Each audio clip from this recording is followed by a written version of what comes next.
Support for this program is provided by the men and women of the Louisiana Forestry Association. Through sustainable forestry, LFA members promote the health and productivity of Louisiana's forests for generations to come.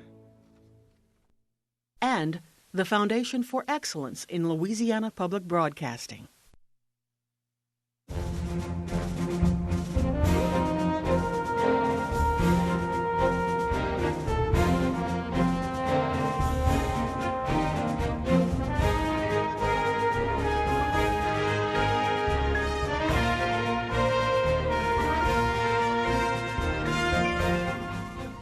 Good evening, everyone. I'm Shauna Sanford, co-anchor of Louisiana, the State We're In. For the next hour, we plan to seriously delve into the problems contributing to the rise in crime across our state and what some experts believe are the solutions, real solutions, that will help you and your neighbors live safely. In addition to an uptick in violent crime in some communities, the state's property crime rate is nearly 9% higher than the nation's, and it may only get worse. Research from LSU shows that a 1% increase in the unemployment rate increases property crimes by 2.2%.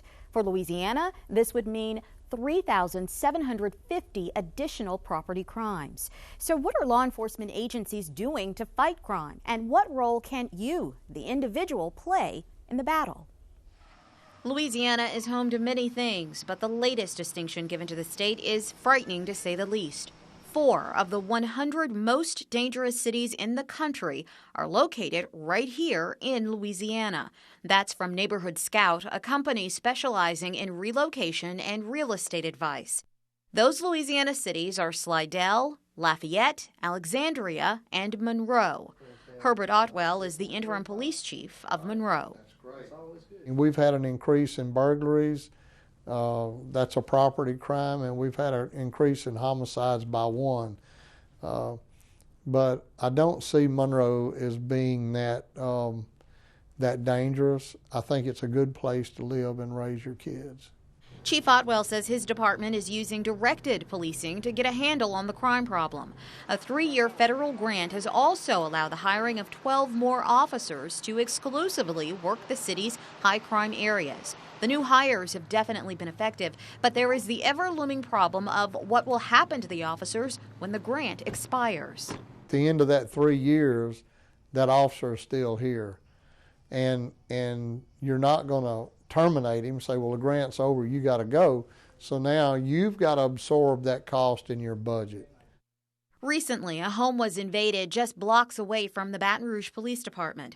42-year-old Alexandria Engler was shot to death, and her 9-year-old daughter was shot multiple times. That prompted officials to intensify their efforts by forming a multi-agency crime-fighting task force. State Police Lieutenant Paul Edmonson. It's just the way, it's the future, it's the way we should operate. And in partnership, sharing of information, it makes for a more effective crime-fighting effort on all our parts. Lack of manpower is often cited as an issue for law enforcement agencies, but that is not a problem in Shreveport. In fact, the Shreveport Police Department currently has the largest number of officers it has ever had in its history. Still, there's been an increase in the number of robberies this November. Sergeant Craig Ivey. Robberies normally go up during the holiday season, so we're trying to prevent them from happening. And if they do happen, we're trying to catch the guys that commit them. Sergeant Ivey is the coordinator of the department's newly created Robbery Intervention Detail, or RID for short. Patrolling in unmarked cars, officers focus on heavy retail areas. RID is one of several community-oriented policing programs the department has enacted over the last 3 years, which collectively have brought about a 30% decrease in homicides, burglaries, and robberies. More and more residents are taking action as well by beefing up the police patrols in their neighborhoods. To help cover the cost, residents establish their neighborhoods as crime prevention districts. Harry Johnson. We chose to create this crime prevention district and to incorporate all of the people in the subdivision and the activities and the finances that we needed to operate our security patrol. Johnson is the president of the Concord Estates Crime Prevention District in Baton Rouge. Crime prevention districts are political subdivisions created by the state legislature. 7 districts were proposed last session. Johnson initiated his proposal in 2004 as a way to fund additional patrols for the neighborhood. Our subdivision and our security was being operated from dues paid from the association. And of course, everybody didn't participate. Rather than dues, homeowners in a crime prevention district are assessed an annual fee that is collected as part of their property tax bills. A lien can be put on a homeowner's property if the tax is not paid. Based on what he's seen so far, Johnson feels strongly that when it comes to keeping neighborhoods safe, crime prevention districts work. Through a cooperative network with our crime patrol prevention people and the regular policemen, we can kind of have a deterrent to these people coming here because these people work for us all the time. Aaron Martinez is combating crime in Baton Rouge with the click of a mouse. After experiencing 2 thefts while remodeling his home in Webb Park, Martinez was surprised to discover that a neighbor's car had recently been stolen. So it made me think about the bigger picture and that maybe there is more going on here that most of us are aware of. He secured his neighbors' email addresses and began sending e-blasts detailing criminal activity throughout his neighborhood. His Webb Neighbors crime alerts that started in 2004 now reach thousands of people across the city. The e-blasts have not only helped to solve burglaries, but increased residents' awareness. Police, they don't really prevent crimes per se. They will respond to a crime that occurs. But if you get the information out to the people, you can help, in my opinion, get ahead of the game and prevent people from becoming the next victim. The West Monroe Police Department is also using the internet to help its residents get ahead of the game. Through crime mapping, which is updated every 12 hours, residents know where and why a police officer was dispatched. Corporal J. Gabb says the department also uses online social networking to fight crime.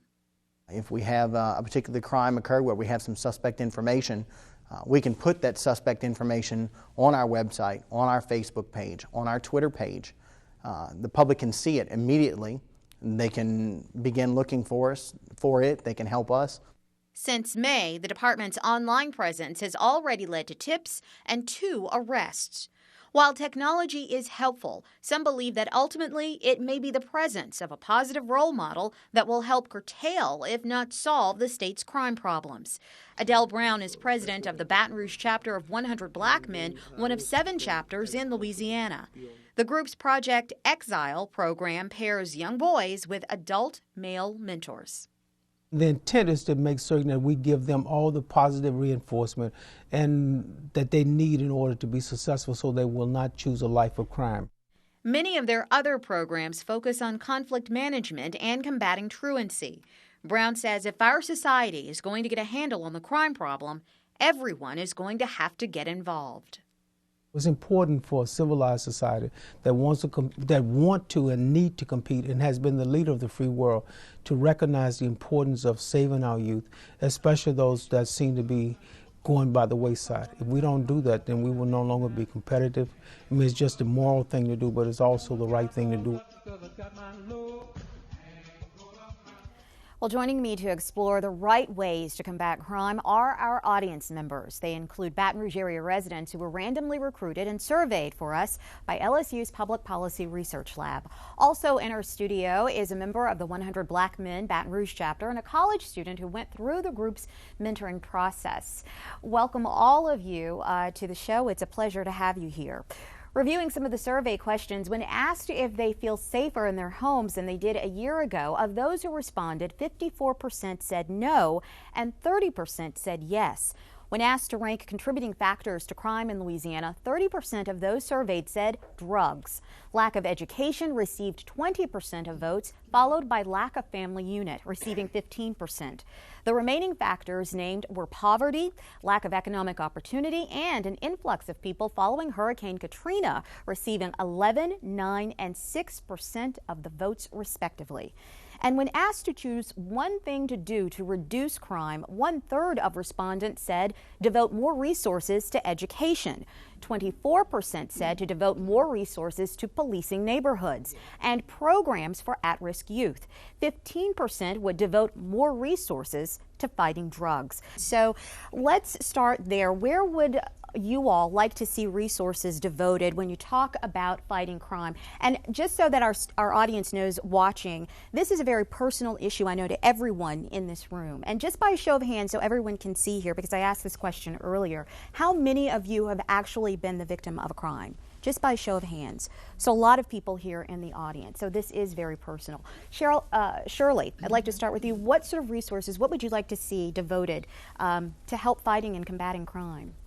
Well, for one thing, I would like to have a more supportive group for rape victims.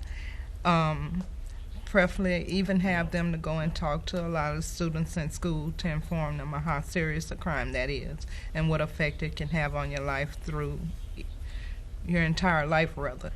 And it's really a hard subject for a lot of rape victims, and I feel that if they had more support groups formed, you know, let it come from the victims themselves. They're willing to talk about it, and that may help open up more information for the police department and get our city involved in just how close to home it really hits.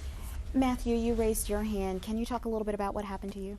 I was in a car one time with some friends, and another car with 3 guys in it came up next to us, and like we had our windows down, so they demanded our wallets, and then like one of the guys pulled out a gun and shot my friend's car.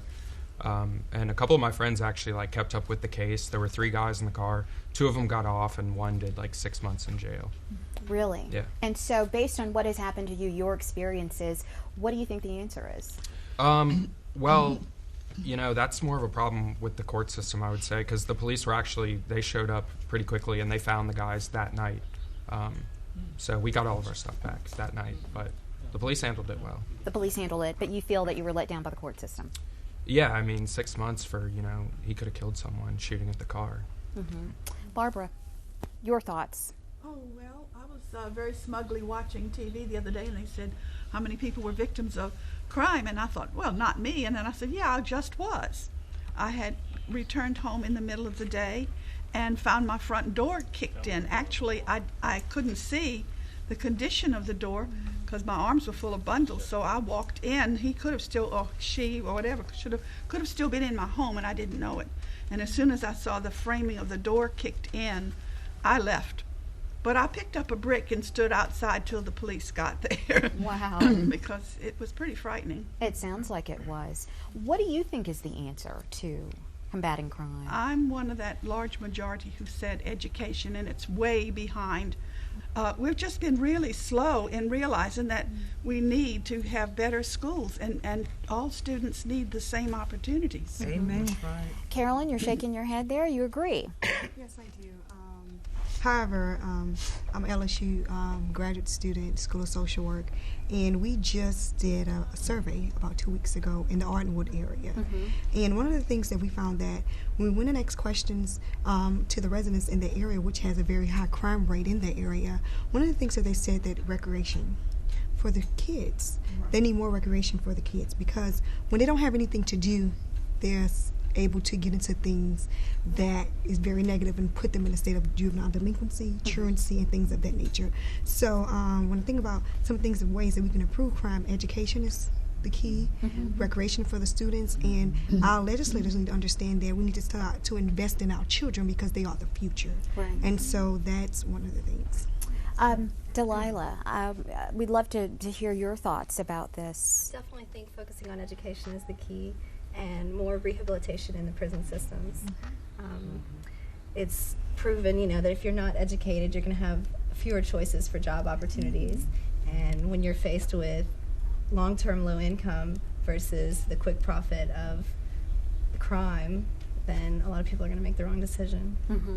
Well, I'd like to bring in Michael Morris, because you certainly know this fight. You've been on the front lines with the East Baton Rouge Parish Police Department, with the Sheriff's Department. You're with 100 Black Men. You're with their mentoring program. And you hear everybody in here talking about education. So you've been on the front lines. For those that don't know it, I'm a career police officer having 37 years, recently been retired. and in law enforcement. And I got tired of seeing young men who had no opportunity, no hope, and no direction. So that's why I affiliated myself with 100 Black Men. And our goal is to do two things: to educate kids, give them a direction, and a third thing, I think, is to inoculate them from the bad guy. Because if we can associate ourselves with a young man and give him some direction, and when the bad guy comes in, to give him the opportunity to be a part of a criminal enterprise, he has a choice, and he can see that there is success in education. Education actually pays. Without the opportunity for an education, then it's crime, and we know crime does not pay. Right. So. Right. And I see you gesturing to Mike, and we want to let everybody know that, Mike, you're actually part of Project Exile, or you've been in the mentoring program, is that right? Yes, ma'am. So tell us about that. What about your experience with 100 Black Men in this program? I think it was a great experience just to get an idea of there I guess, other choices you can make and other avenues you can go towards. So you can go to school and you can be successful. You don't have to, you know, do the stereotypical things like sell drugs or rely on like athletics and stuff in order to succeed. You really have a higher chance of moving up on your, I guess, moving up on the ladder if you go towards education. So you feel like, I'm sorry, I didn't mean to cut you off there, but you feel like it's made a difference in your life. Do you feel like it exposed you or helped to change a mindset that maybe you had initially and somehow has shifted? Or help us to understand how it's been beneficial. I would say for the most part, I've gained a lot of inspiration from successful people within the program. They inspire you to do more. And just because, you know, I guess they give you examples and they have stories, and a lot of people have it worse off than you. And if you see somebody who can be successful even though they have those experiences, that kind of encourages you, and you don't really care about like little stuff, and other things don't bother you as much. So you can succeed. You can succeed. Donette, I'd like to bring you into this conversation. You are with the Westminster Pine Park Crime Prevention District, and we heard about crime prevention districts in our piece. Tell us why or how effective that crime prevention district has been in your neighborhood. Well, it just started. The vote was November the 2nd, so we will not really get the full benefit of those dollars for our patrols for another year. Okay. But within our civic association now, we collect $50 a year, about half of our neighborhood pays, and we spend a lot of that money on sheriff patrols. Okay. And we think it helps, but we didn't have enough paying in or enough sheriff patrols to really make a difference. So we're really looking forward to what the next year is going to bring for us. So what about the research what did you find in the research that you did before you all decided to go that route? Well, first of all, no crime prevention district that has been up on a ballot has ever not passed. So I think the city in general is very positive toward districts. Everybody that we talk to in the other districts throughout the city parish loved them. It helped bring everybody together as a community. The community was working together for a common cause. The sheriff patrols and the neighborhood bonded a little bit, which helped.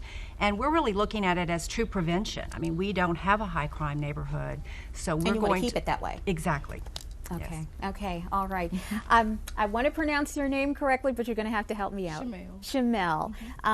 You shared with us that you were the victim. You are the victim of a crime. Yeah, I have been.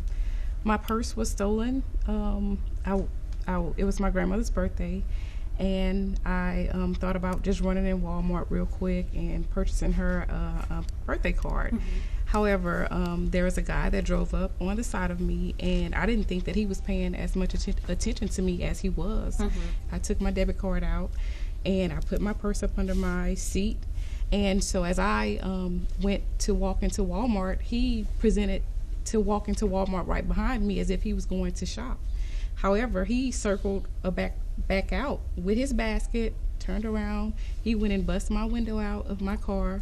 He parked directly on the side of my car. So it was like a quick, he snatched my purse from up under my seat, and he was gone. And when I came right back out, I'm like, and it's one of the very busiest Walmarts in Baton Rouge. It was the Walmart on College Drive.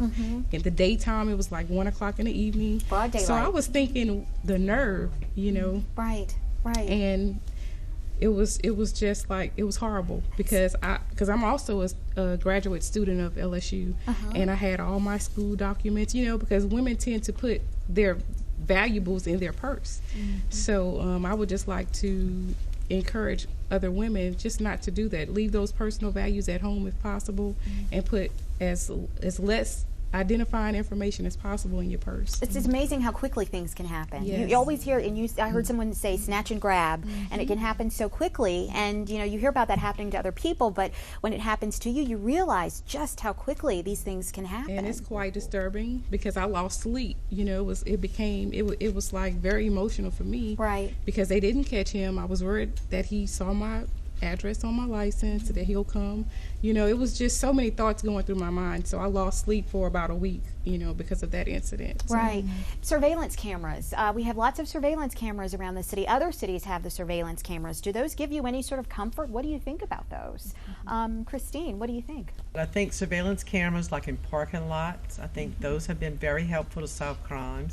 I think it's good for businesses to have surveillance cameras. And I think they work. They do the job that they should be doing in most areas. Okay. Okay, we have to take a quick break right now. When we return, we'll be joined by a panel of experts to discuss combating crime in Louisiana. So please stay with us.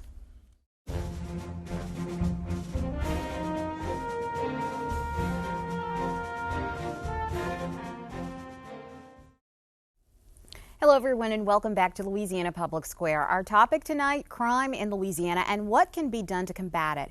Joining us now in studio is a panel of experts who will give us some real answers to the looming question of how can we get a handle on our state's crime problem. Please welcome Sheriff Sid Gautreaux of East Baton Rouge Parish. Prior to his election in 2007, Sheriff Gautreaux served for 27 years as the Chief of Police for the city of Baker. Dr. Ed Shihadeh is an associate professor of sociology at LSU, and he's part of university's Crime and Policy Research Group. His research centers on the predictors of crime.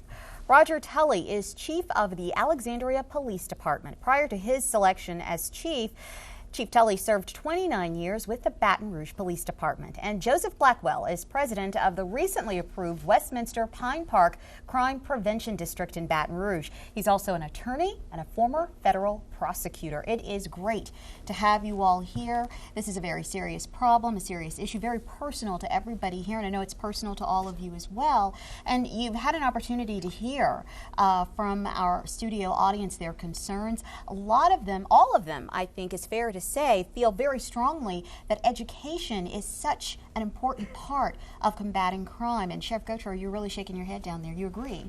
I think it's one of the key contributing factors to a life in crime, or why someone chooses a life in crime.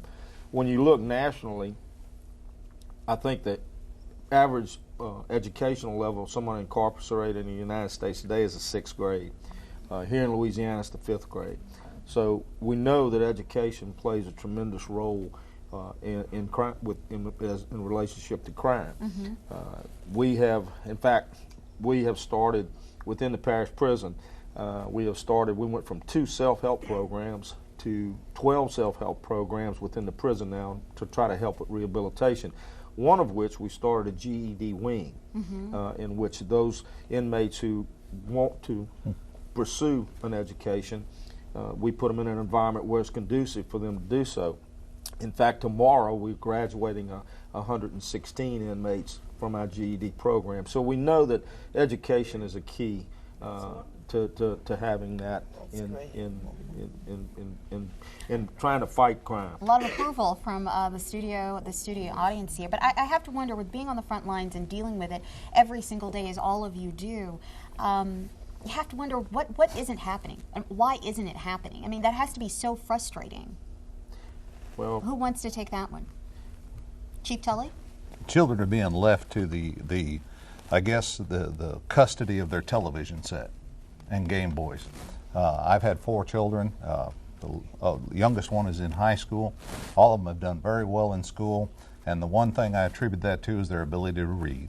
And I didn't wait for a school to teach them to read. I taught them how to read myself. I got them interested in reading, and having good reading skills takes you to the next level.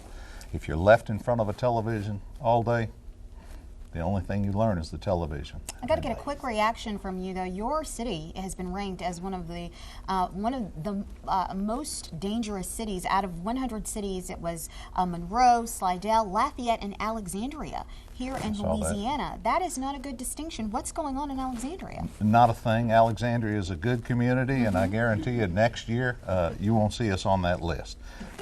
Just before I came here yesterday, I asked a group of citizens, how many of you have been the victim of an assault or violent crime here in Alexandria? Not a one of them. One of them said they were insulted in their front yard, and I'm afraid that maybe sometimes we might count that as a crime in Alexandria to let you know what's really going on there. But the central Louisiana area is a little bit like heaven. I don't know if you've ever been up there. Oh, of course, and Alexandria, everybody goes there camping and fishing and what have you. So you feel it's a mistake? You feel like you should not be on that list? I think that next year you'll see a change in that. There's some things that we're adjusting as far as crime counting, something that I found happened in Baton Rouge, and I think we're going to correct that. So it could be a technical error. Yes. Okay, so let's get some questions from our studio audience. I know you all have lots of questions, and Odessa, let's start with you. I know you have a lot of concerns. Yes, I want to say to the panel and to everyone here, all that has been said tonight is real good, but nothing is working. The bottom line, I believe, do you feel this way, that we as the people of the United States of America, we need to unite together and corporate prayer. We need to pray for our nation. I'd like to get your opinion on that. Well, ma'am, I absolutely agree with you, and I think most people would. I think another thing kind of marrying on that theme is, as citizens, we can't solely rely on law enforcement to protect us. And what I mean by that is, you know, absolutely they're wonderful, and I have the utmost respect for these gentlemen and the job that they do every day. But as citizens, we also have to depend on each other. Amen. We have to be each other's keepers to a certain degree, which is, you know, neighborhoods creating crime prevention districts or active homeowners association, or just walking outside, looking at your neighbor's house and saying, that car doesn't belong there, or a car, you know what goes on in your neighborhood, and we, to each other, are the best and could be a good front line. And I think as a community, I know as a private citizen, I would like to see that more. You know, a lot of times we ask, well, what can law enforcement do for us? And that's important, but what can we do for each other? How can we look out for each other more and come together? Much with the same thing that you talked about. I think those things are very important and can increase our own safety and dramatically decrease crime if we all come together that way. Dr. Shihadeh? Yeah, I'm going to echo the same sentiments. Blaming crime on the police is like blaming your doctor for why you got cancer. Doctors react to medical problems. Police react to crime. They do their share of prevention as well. But the whole weight can't fall on them. It has to fall on us. And I've heard some great suggestions today. You know, Miss Barbara, you mentioned about it. You started the discussion about education, and people followed it. Everything is a crime policy. Education, schools is a crime policy. Recreation, Miss Carolyn, is a crime policy. It's all a crime policy. Anything we do that can reconnect youth back with society. What we're looking at now in Baton Rouge and elsewhere is this phenomenon of what we call the floaters. That's young people, adolescents and young adults, 15 to 20, that are disconnected from everything. We call them the floaters. They're not in school. They're not employed. They're nothing. They're not in sports. They're not at the church. They don't have a job. They're not any part of any political organization, any recreational organization. We call them the floaters, and they are disconnected from the rest of us. And if you want to guarantee that somebody does something that you don't want them to do, cut them off, set them adrift. They'll do it. And my suspicion is, and we're looking at the data now, my suspicion is that what's going on in Baton Rouge is we have, for some reason, several reasons, we have a disproportionate number of floaters, young people that are disconnected, and they are floating around doing all sorts of things and getting into trouble. And Sheriff Gautreaux, are you finding that to be the case? I mean, how does that... Absolutely, and I want to say we've taken it one step further with what this lady said too about faith-based. We started a faith-based wing in Parish Prison, and it's all denominations, all faiths. And if we have any model prisoners in the prison, it's in that wing. But when I look at the young people that we deal with on a daily basis, the problem young people that we deal with, I compare it to this. I use this triangle analogy. As far as me coming up, whatever, how I formed my character for better or worse. And that triangle, the base of that triangle was my home. One side of that triangle was my school, and the other side of that triangle was my church. And I got the same message no matter where I was in that triangle. Right over wrong, good over evil, do the right thing no matter what the cost. And I knew that if I didn't do the right thing, no matter where I was in that triangle, I had consequences to pay. So now, having said that, you take that circle of influence around that triangle, the music I listened to, the movies I watched, the role models I had. You know, it was all positive influence. It was all positive message. So many of the young people that we have to deal with on the streets today, when you look at that triangle, it doesn't exist. The home at best is broken. They've dropped out of school. They're not in any church. So the triangle doesn't even exist. But what does exist is that circle of influence, the music they listen to, the movies they watch, what they see on TV, the lack of role models, and all the negative messages that they're given. Right, and so in the meantime, we have to deal with the consequences of them not being exposed to those things that could help them become productive citizens. And really this brings in the concern that you have, Taj, which is about how citizens can get involved. Right. Well, I know from experience that a lot of the citizens are afraid to come forward with information on crimes. What do you think can be done to make the citizens feel safer to come forward to you guys with the information? Great question, and I'm not trying to hog this panel, but doing it all, Sid. Yeah, I'm not. When I took office, 40% of all of our calls for service with the sheriff's office came out of Gautreaux. We knew that was our biggest hot spot. Gautreaux was our biggest hot spot. We started a neighborhood community policing. We started bike patrol. And we challenge each one of our substation commanders each year to come up with their own ideas, to reach out to the community. And we have these picnics, if you want to call them fairs, all over the parish, once a year, sometimes twice a year, where we bring the entire community together. And we bring the homeowners associations, business community, schools, we bring it all together. You have to open up that line of communication, and the people that we serve have to know that we're there, that we care, that we're not going to be here today and gone tomorrow. And that's one of the reasons we've had so much success in Gautreaux, and from that we've gone to other areas in the parish where we having problems. But that's the only thing that gets that line of communication going. We have to take the first step. And even if we get a closed door, we got to keep knocking, because sooner or later the people realize, hey, they are here to help me. And I can tell you, so many times now, a crime is committed, and before our deputies get on the scene, we're getting calls from people living in that area saying, the guy that did that is this, or here's some information you need to help solve the crime. And it's been very, very productive for us. So that's what we stress, and that's what we try to continue, and that's what we will continue to do, because we know that's working. But that's the only way you're going to get that communication going, is to actually get out there and do it. Chief Tully, I'd like to bring you in on this conversation. You what have are you, to what reach are you doing out. Here in Alexandria? Well, the community policing, you have to reach out and open those doors. But real quick, who's the police officer you call right now if you've got a problem? Well, that's where community policing comes in and works, and that's what Sheriff Gautreaux has done by going out, reaching in the neighborhoods, knocking on doors, because you know who the criminals are. We don't. We roll the streets. We don't sit there in our neighborhood and watch it every day. We can see things, but you telling us is the answer. So in lieu of, if you don't know a police officer, you can call Crime Stoppers. You can call the local police department, very simply use their general number. You can't use 911 for such a thing, but call them and say, look, I've got some information about a crime. And somebody there will take your information and will make contact with you. And that's the kind of interaction we have to have between the community and law enforcement, regardless of where it's at. It's not a Baton Rouge problem. It's not an Alexandria problem. It's statewide and nationwide. Okay, Renee, your concern. I have been alarmed by the large number of murders in the area. I happen to be a resident of West Baton Rouge Parish. I work in my home. I do feel threatened at this point, even though my neighborhood is a safe neighborhood. I've gone out and purchased a personal defense weapon.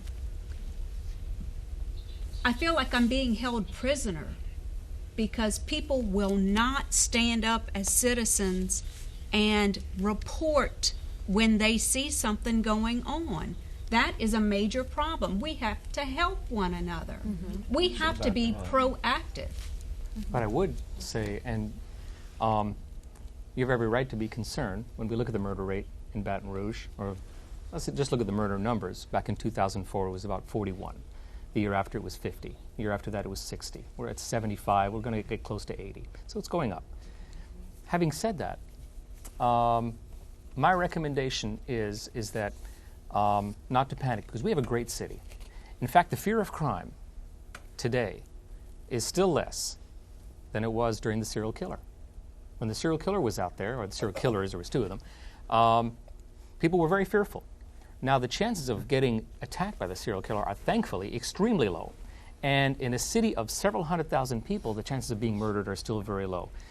The odds of you getting into a car accident, having other bad things, getting diagnosed with a medical problem are still much higher. So crime is a bad thing. We need to notice that it's going up, and we need to work together.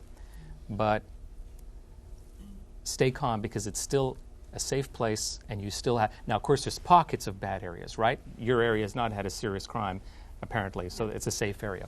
But statistically, it's probably not going to happen. We live in a safe, relatively safe world compared to other parts of the world. I tell people every day, I don't want you to live in fear. Just be aware. Be aware of your surroundings. Do what you can do to help make your situation safe. You know, burglaries. Our burglaries have been on the increase, especially vehicle burglaries. My laptop was stolen. I had it on the front seat of my car. You know, don't be a target. Don't let yourself become a target, or don't let your home or your vehicle become a target, because criminals prey on opportunity. And, you know, don't leave your valuables out in the open. So there's a lot of things in personal defense. If you feel better with that weapon, then fine, I feel, you know, get it. But it's really, you know, it's like the doctor said, it's not, Baton Rouge is not a terrible place to live. It is not. We've got some problems, and we've got to address those problems. There's no question about it, and we have to make every effort possible, but it's going to take all of us to get it right. I'm just curious to know, Renee, because you did purchase a firearm. Have you received any training? I've been trained for years. You've been trained, okay. Yes. And so this is something I think very important, because certainly if there are other people out there who feel as strongly as Renee feels, and they do want to go and purchase some sort of firearm, I would imagine that you would wholly support that they know how to use that firearm. There's no question about it. I tell everybody, if that's the weapon that you choose for personal protection, don't just buy it and sit it in a drawer, put it in a safe. Go out and make sure that you're proficient enough in using it to handle that weapon safely, and God forbid, but if you have to use it, that you're proficient enough. You have to have training before you go out and buy a gun. That's right. The unfortunate part is most of the time those weapons that are bought after a tragedy occurs and the perception of crime spikes, alarms are sold, pepper spray, but now you're leaving this around, and what happens to it? It gets stolen, and then it's used by the criminal more often. That's a very interesting thing, because I know here in Baton Rouge not long ago we had a guns for gas sort of drive where people were encouraged to bring their guns in to get some sort of gas card. But were you expecting to get guns from criminals? I mean, who were you really expecting? With that kind of program, really, is that geared to put a dent in crime, or is that sort of a Michael? Yeah, yes. Mike can get. I'd like to respond to that, because we were we co-sponsored some of that. It's the intent wasn't to get the gun from the bad guy, but to get the weapon. Getting the weapons that are going to potentially just lay around and be left around for kids to pick up and take to school. And we do have a suicide problem in Baton Rouge, whether we know it or not. We also have a problem of weapons getting stolen and being used in criminal acts. The idea was to get those weapons off the street. People have weapons that sometimes they don't know what to do with them. They don't want them anymore. They don't need them anymore, and they need to be able to get rid of them so they don't get stolen. And that's what that program was for. And it was not tax money that was used. That was money that a business donated to us so that we could purchase those weapons. Thank you for clarifying. Yes. To say that one event is going to just change the face of crime in Baton Rouge, no. And I was asked that question by a couple of reporters, and it's not. But the effort that was put forth, I think we got 270-something weapons. A couple of them were stolen weapons.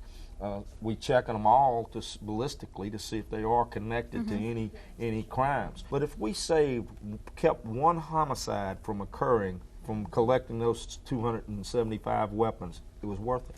I hope that you all got a chance to hear Matthew's story, because he talked about being the victim of a crime, and he was pleased with how the police department handled it, but was not pleased with how the court system handled it. And I know that's something that you have a lot of experience with. So can you talk a little bit about the court system and where it falls short in helping to really resolve this crime problem? Well, I'll tell you this, and I'll give you two perspectives, I guess. One, I was on the federal side, so I was a federal prosecutor, and we don't take as many cases, but the cases that we do take would be the more serious, higher level narcotics cases and those type of cases. A case that you described would be handled on the local DA system. And I have to tell you, being in the criminal justice system pretty much my entire career so far, it's something that's overlooked in terms of money that a city can allocate to it. A lot of times you hear more money for police, and that's great. And I'm definitely not against that. I think we all understand the need, but you don't hear about money to hire more prosecutors, money to hire more probation officers, because the police can make a bazillion arrests, however many they want, and if there's not prosecutors, good prosecutors, in place to prosecute those cases like they need to be done, then you're not going to get anywhere. And we've got some great prosecutors. I've worked with them on the state and federal level, but there's a resource issue there, and it's often overlooked in the kind of bigger thing, because it's not a good catch line. Let's hire more lawyers. I mean that's kind of almost an instant turn off. Hire more lawyers. What but it is something. More prosecutors out there enable more people to be prosecuted. I know it sounds a little obvious, but it is something that is important. And I think I know the Department of Justice is something a lot of people don't know. Department of Justice is the one federal agency that makes money, that puts money back into the federal budget through seizures of drug proceeds, fraud, things like that. And imagine the prevention and the benefit to the city if we eliminate some of these criminals, take them off the street, are able to seize some of their assets that they've gotten illegally. It's ultimately, I think it pays for itself. So that's one area I think that you could address in the criminal justice system. Is if I ever had something, it would be more prosecutors would be one thing I would advocate. Well, let me draw your attention to the murder that occurred in Beauregard. There we had a mother who was gunned down. She was shot. Her daughter was shot, and then we find out that the person responsible was in fact arrested on a weapons charge, and that the judge sentenced him to random acts of kindness. That was his punishment, if you will, and instead of putting him in jail. How do we deal with that? We hold the judges accountable. We elect our judges here, and we the citizens. It comes back to the citizens. If that happens, we hold our judges accountable. Pay attention. Next time that judge is up for re-election, if you don't like what occurred, exercise your power as a citizen to remove that judge. I mean, that's the power that we have, that we hold, that we can do that. Sheriff Gautreaux. I think if you look at the entire criminal justice system, you hit the nail on the head. Don't just say, I like this guy or don't like. Look at your candidates. In our cases, sheriffs. Put thought into that.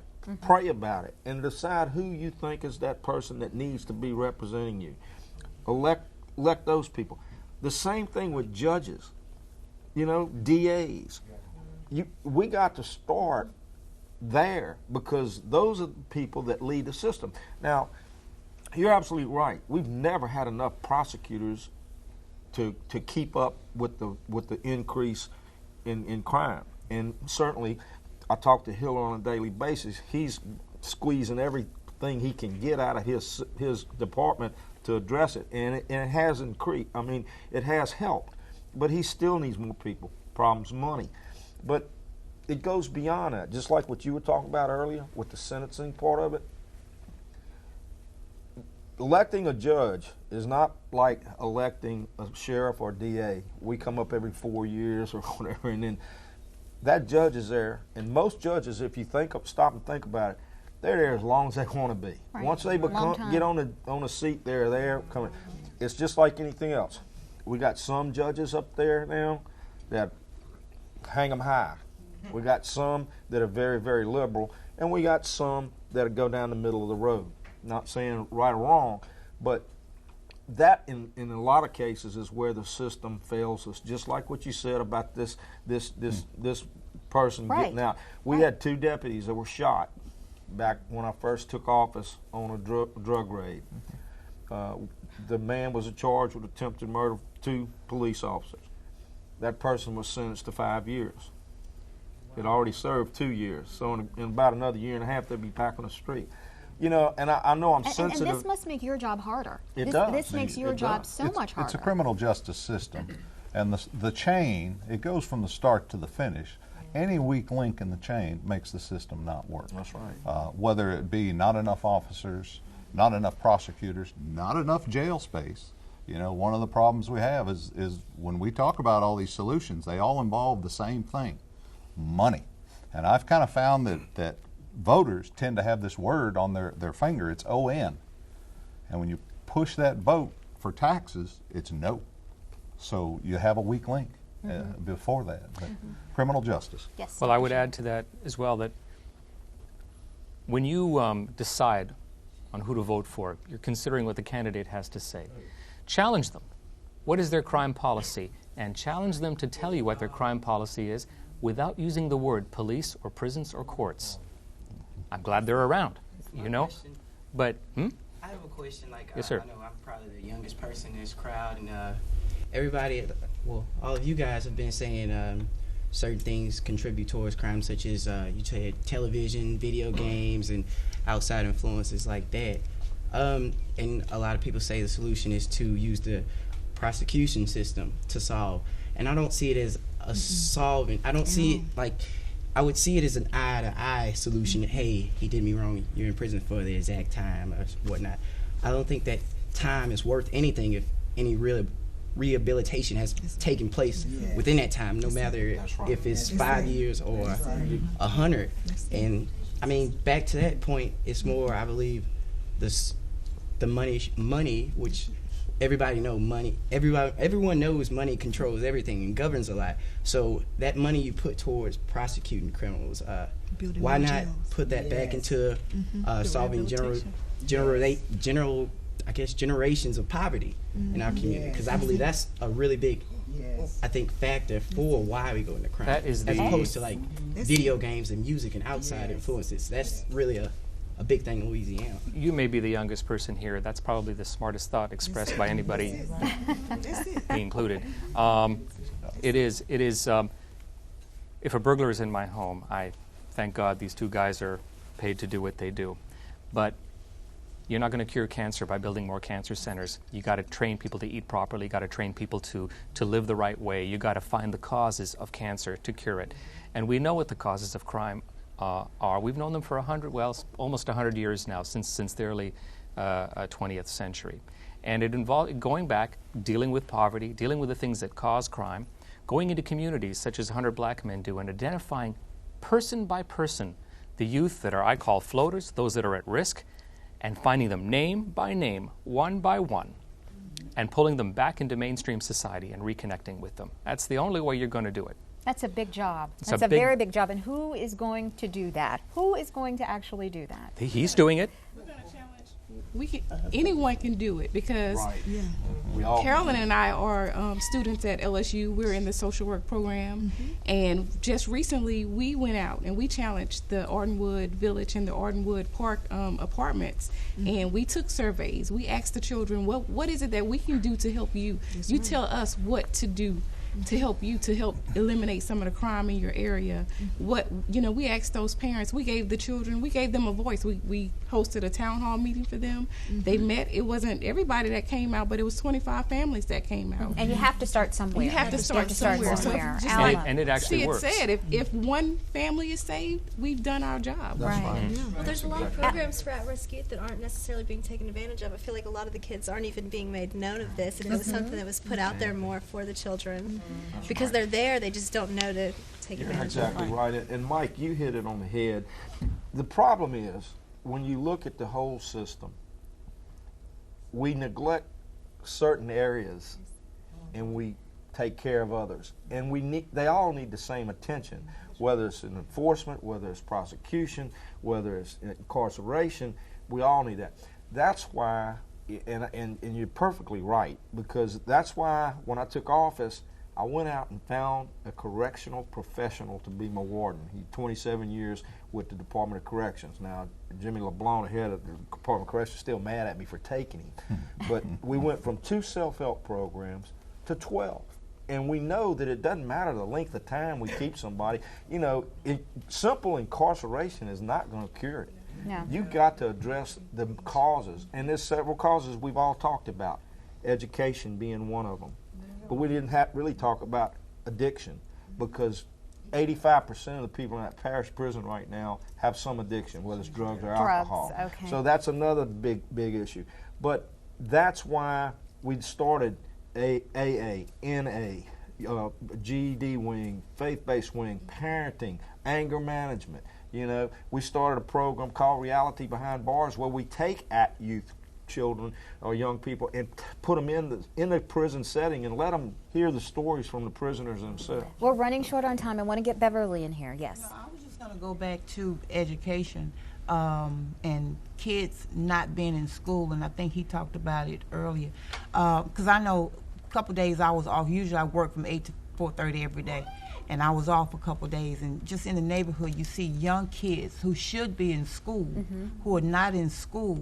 And, you know, my concern is, you know, because I know when mine was in school, you know, if he was tardy or whatever, you know, I'd get this call from, you know, Hillard Moore saying your child is absent from school.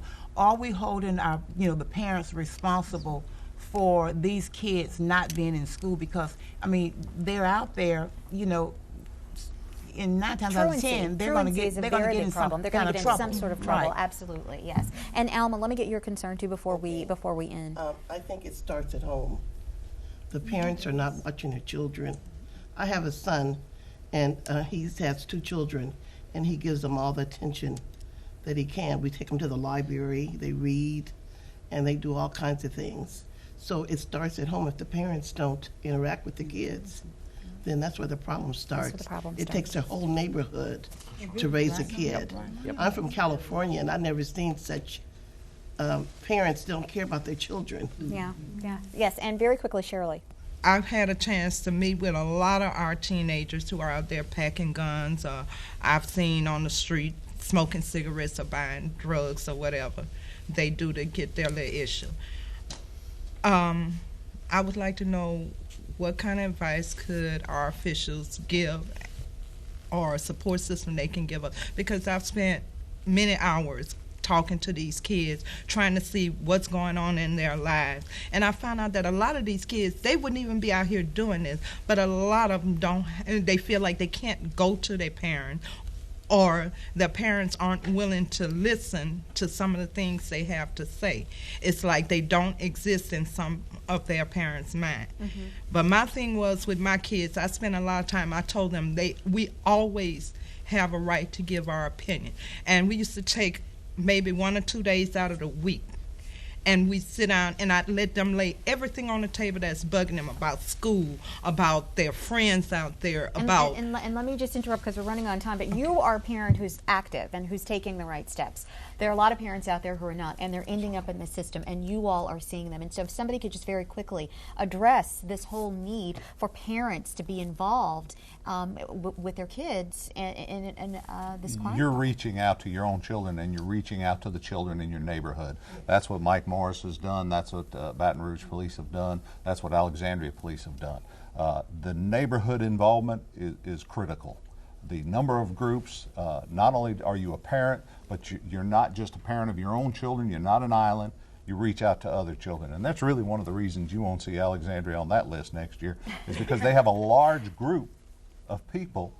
And that's the one thing I found being there 90 days is I've got 100 cards of every kind of group imaginable. Everything except 100 black men, Mike, so if you'll come up there and start a group, we'll appreciate that. Well, Chief Tully, we're going to hold you to that. We're going to be watching to You'll see be and make looking. sure that you're not going to be on that list. We are completely out of time. I'm so sorry. We've had such a wonderful discussion, and I thank you all so much for being here. We want to thank our panelists, Sheriff Gautreaux, Dr. Shihadeh, Chief Tully, and of course, Joseph Blackwell. When we return, we'll have a few closing comments.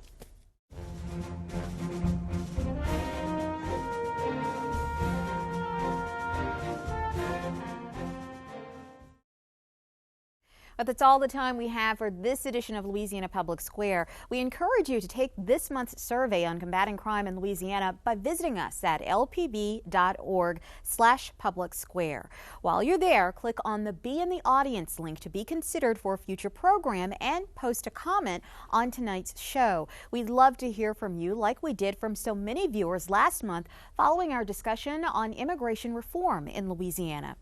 TK writes, yes, we should have an immigration law like 1070, Arizona's enforcement law. You can only take in so many people a year and not lose the culture of your country.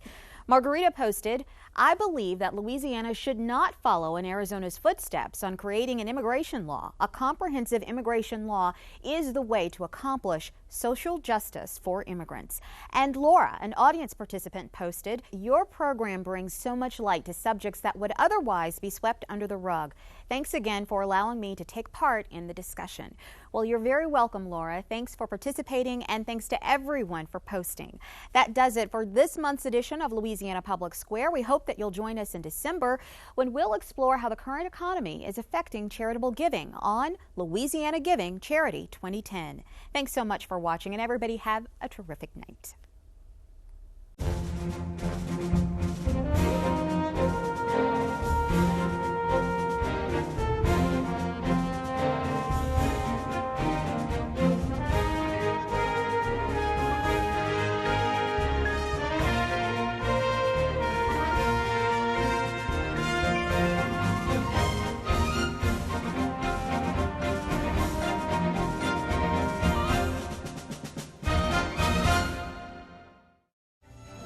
For a copy of this program, call 1-800-973-7246 or go online to www.lpb.org.